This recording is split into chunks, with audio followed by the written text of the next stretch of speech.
Hello, dear viewers, and welcome to another week of This Week in Canada. My name is Roberto Wakerl Cruz. Thank you so much for joining me on this beautiful Friday. Let's just jump into the news because we've got a little bit to go over. And let's just start with the big story of the week. It involves the Conservative Party's election, the leadership election, and it involves old Patrick Brown. Whoa, what are you talking about? A scandal with Patrick Brown? That I can't even imagine something like that. Yes, it's true. Patrick Brown has been disqualified from the Conservative leadership contest over allegations by the CPC's LEOC that he was doing some kind of sketchy stuff with his funding, specifically that there was perhaps a corporation that was paying parts of his campaign. These are based on anonymous allegations, and Patrick Brown is not very happy with it. In fact, he's saying that this whole thing, his elimination, is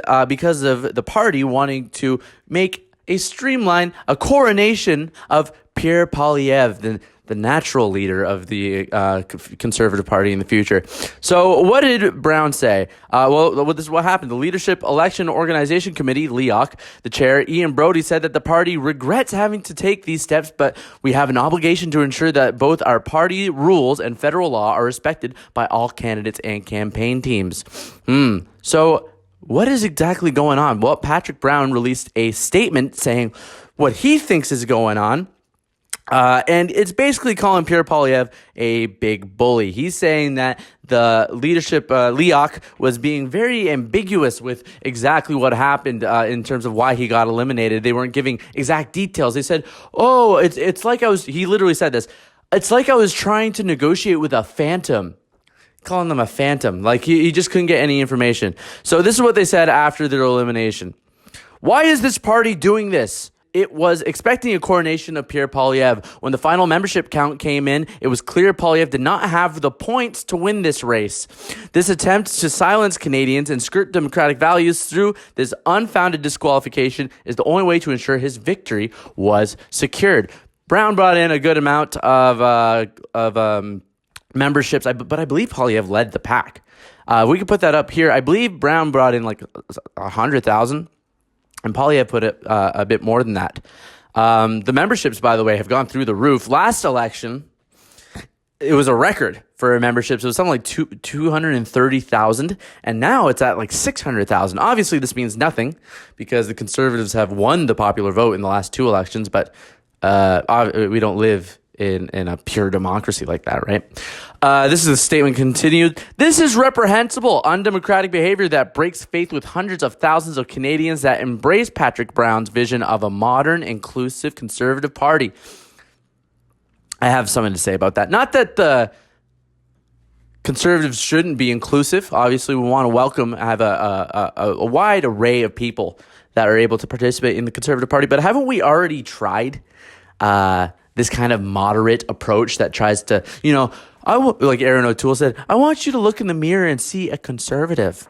Andrew Scheer wasn't so much like that. He at least had something. He believed in stuff. At least you might not have liked what he believed in. Some of you, surely many people didn't like that he was a pro-life kind of guy. But at least he believed something. Aaron O'Toole was just like and I regret everything I said about that guy. Man, that guy really ended up being what a bust. And yeah, a lot of you guys called it. All right. Let me continue with Patrick Brown's statements. It is an embarrassment, but not for us. Ooh, throwing a little shade. At this time, our campaign is consulting our legal team, and they are apparently going to try to go down with a fight.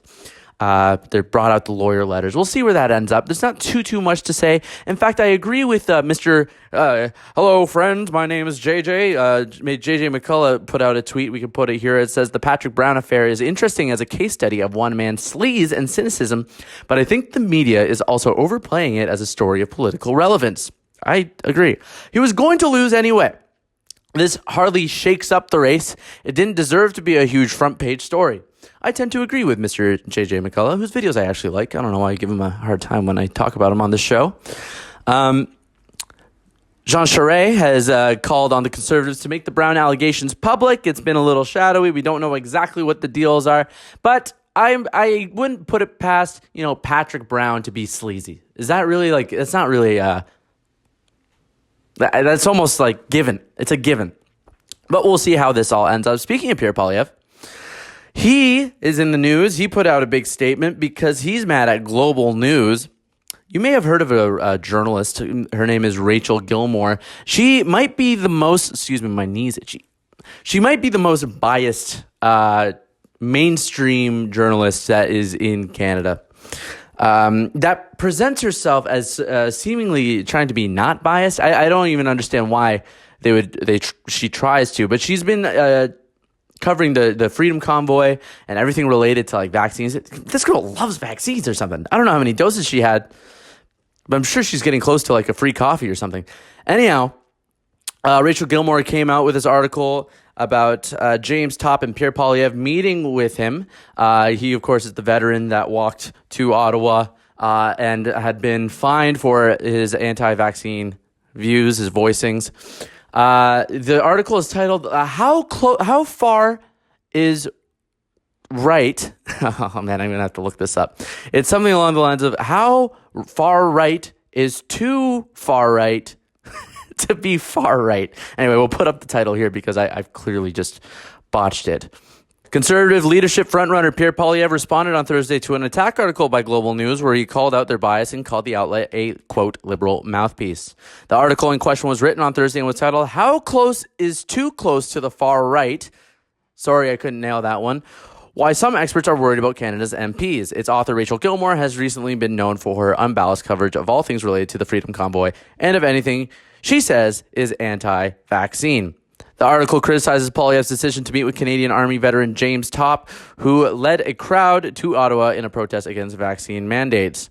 Politicians around the world have increasingly toyed with far-right movements and principles in recent years, and from spreading unfounded conspiracies about the World Economic Forum, how is that unfounded, to amplifying populist ideas from the fringes of society for political gain, Gilmore writes in the Global article, then citing experts in the field, including this is where everyone needs to clue in, including the Trudeau-backed Canadian Anti-Hate Network. Let me tell you a little bit about the Canadian Anti-Hate Network, shall we? It's chaired by a guy named Bernie Farber. And he is one of these super radical, totally irrational, anti-hate guys. And what is hate? This is the big question now, because what is hate? Is hate, saying a slur at someone? Well, yes, that is clearly hate, but where do you draw the line? Where is it? Apparently it's like everything to the left of just anything, just everything really, including the Red Ensign. This is from a pamphlet that the Anti-Hate Network released for children, where they call the Red Ensign a hate symbol. Of course, the Red Ensign is the flag that we fought 2 world wars under. Antihate.ca, funded by a $268,000 federal grant from Justin Trudeau, calls Canada's Red Ensign a flag that, quote, denotes a desire to return to Canada's demographics before 1967, when it was predominantly white. That's absolutely not true. We fought 2 wars under that flag. We killed Nazis under that flag. Clue in, guys. It's not a hate symbol. It's a pride symbol, because the Canada that we live under now seems it's very hard to be proud of it, you see, because it's been getting flushed down the toilet for like 10 years by this loser. He's a loser. The Canadian Red Ensign is often used by younger alt-right / Canadian First movement, but has been seen amongst older hate-promoting groups and individuals, the group says. Its usage in modern times is an indicator of hate-promoting beliefs. This booklet for children said, it's just teaching kids to hate their history. I mean, it's pretty clear-cut. And let's get into Bernie Farber a little bit, shall we? Bernie Farber, again, you can go on this guy's Twitter and see that he is just a total lunatic that says everything is racist. Bernie Farber, during the Freedom Convoy, spread misinformation straight up. Misinformation that was spread by politicians. Like, who is that vampire-y guy from the NDP? Charlie. Oh, my God, how am I forgetting his name? Let's put him up right here. He looks like a vampire.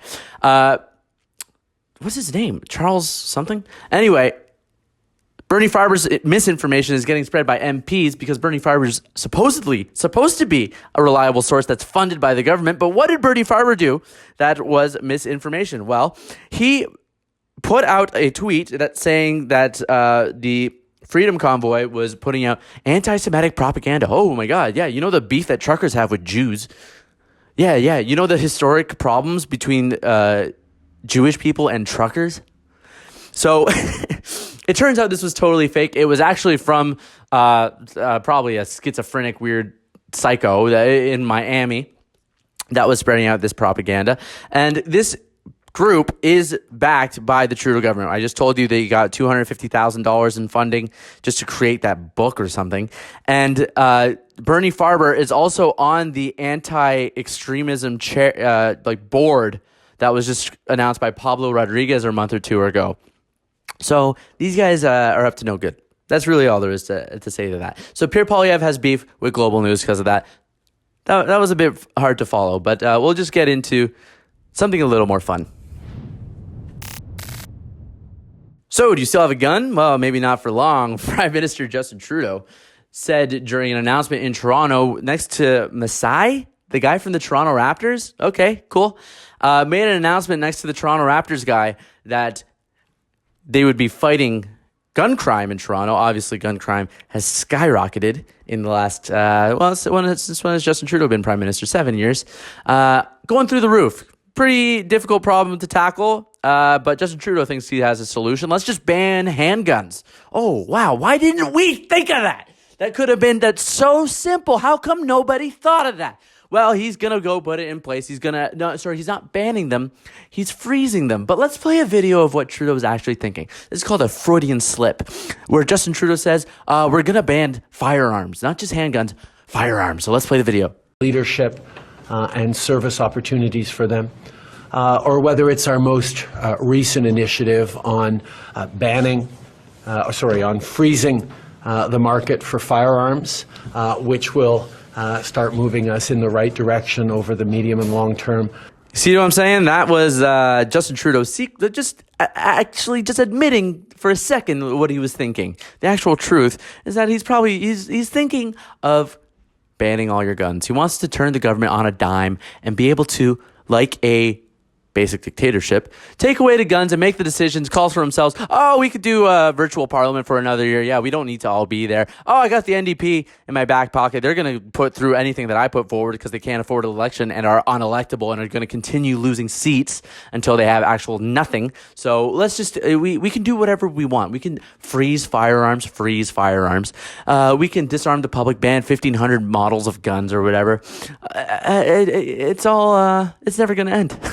I don't envy myself right now. I don't feel good being a Canadian, but there is someone that really wishes they're a Canadian. And his name is something Kenny. He's the mayor of Philadelphia, which I don't know if you've heard, but Philadelphia has now become like the worst city in the United States. We can play a quick video just while I'm talking here. It's of Philadelphia, fireworks in the background, people running away from gunshots. No suspect has been arrested in that so far. Is that video still playing? Obviously, I think his name is Jim Kenney. Jim Kenney has gone out there and said, look, guys, I'm getting tired of being mayor. I went to Canada last week, and there was no guns. It was sweet. So let's play that video of the mayor. I mean, I was in Canada 2 weeks ago. Never thought about a gun. The only people I knew had guns up in Canada were police officers. And that's the way it should be here. So after he goes and says, oh, the U.S. should have no guns like Canada, he then says something which I think is so funny. He just goes, I can't wait until I'm not mayor anymore. And the reporter's like, wait, what did you mean? I don't enjoy 4th of July. I don't enjoy the Democratic National Convention. I didn't enjoy the NFL draft. I'm waiting for something bad to happen all the time. So I'll be happy when I'm not here, when I'm not mayor, and I can enjoy some stuff. You're looking forward to not being mayor? Yeah. That's a matter of fact. Let me. What did you say? You can't wait till you're not mayor? Yes, I can't do anything. I can't watch the NFL draft. I can't enjoy the 4th of July because I'm always worried something's going to happen. I hate being mayor. Can't wait till I'm not mayor, which is hilarious. Imagine, if you will, just think of this. Talking to him at a bar and just being like, hey, how's it going? How's life? Nah, I freaking hate my job, man. Can't stand it. I want to quit. It doesn't do anything for me. It brings me no happiness. It's not fulfilling. I feel stuck. I feel like nothing's going my way. Oh, damn, really? Like, what are you? Are you like a garbage man, or do you work at like a McDonald's or something? You've worked there. You haven't missed a day in 20 years, and they just gave you like a $100 Walmart gift card for your 20th anniversary after not missing 20 years. Like, is that what's happening to you? Because I understand that sounds like a horrible position to be in. If you really like, I don't envy you. That sounds terrible. What do you do, by the way? Like, what is this job that's bringing you so much grief? Oh, no, I'm nothing like that. I'm the mayor of Philadelphia. I can't wait to not be the mayor of Philadelphia anymore. Oh, shit, dude. Like, shouldn't you just resign? That sounds like an easy answer to all your problems. If you don't want to be the mayor of Philadelphia, I can't think of a more literally elected job than a mayor. It's like a local enough government where you can quit. No one's going to remember your name in 20 years. You're not a president. You can leave whenever you want. But this guy's just like, bah. Fuck, I hate it. Hate being the mayor. Dude, step down. Let somebody that wants to be the mayor be the mayor. If you're so stressed out because you became the mayor of Philadelphia, which even before your time in office was known as a dump for gun crime, you're not cut out for the job there, Kenny. That's two guys I can think of, last name Kenny, that should probably just step down. Well, already has. This one should. Anyway, let's wrap up the news this week. Thank you again for joining me. Let's just go over some cool things I thought.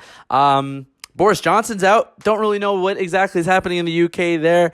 I have to talk to Nico or maybe old producer James about what exactly happened. It seemed like all of his cabinet just left him and said, Bojo, no mo. Bojo out. And now we have a new guy. His name is Randy. He's like an Indian fella. His name's Randy. He's already launched his campaign, Ready for Randy or something like that. I can't remember his name, but I'll get brushed up on my UK news. Oh, cool thing happened in Toronto. So let's play this video of a car burning and people pulling this guy out of the car who's like 10 seconds away from dying. You've probably already seen the video, but let's play it. This happened this week in Canada.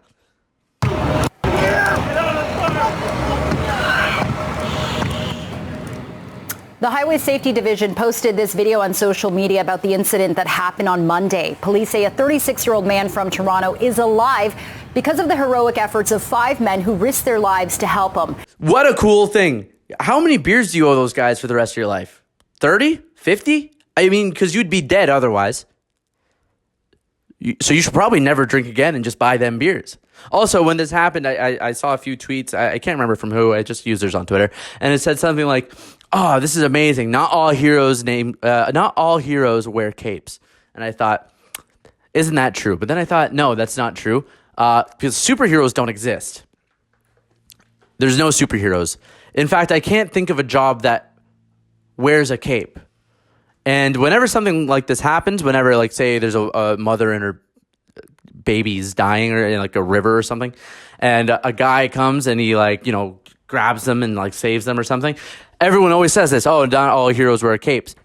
I can't think of a single time a hero has worn a cape, like a real cape. So that's just something to think of. Most heroes don't wear capes. If you see a guy with a cape, you should probably run away from him. And this last thing that is, I think, very cool, from an ill-advised stunt that happened on Line 3 in Toronto. It's like subway surfing. It's probably the coolest thing you'll see this week. And let's close the show on it. Take a look at this video that was posted online on Canada Day. Although it's not confirmed when it was shot, it shows 2 people carrying Canadian flags surfing on top of a Scarborough RT train traveling along Line 3. When the train arrives at Kennedy Station, the suspects jump off the roof and pretty much make a run from the station. Nothing to add there. Thank you so much for joining me. A little bit of a rough week this week. I'm not going to lie. I've been feeling a little under the weather. A little bit. Maybe I have COVID again. Anyhow, take care. See you next week. Thanks for joining me. Bye-bye.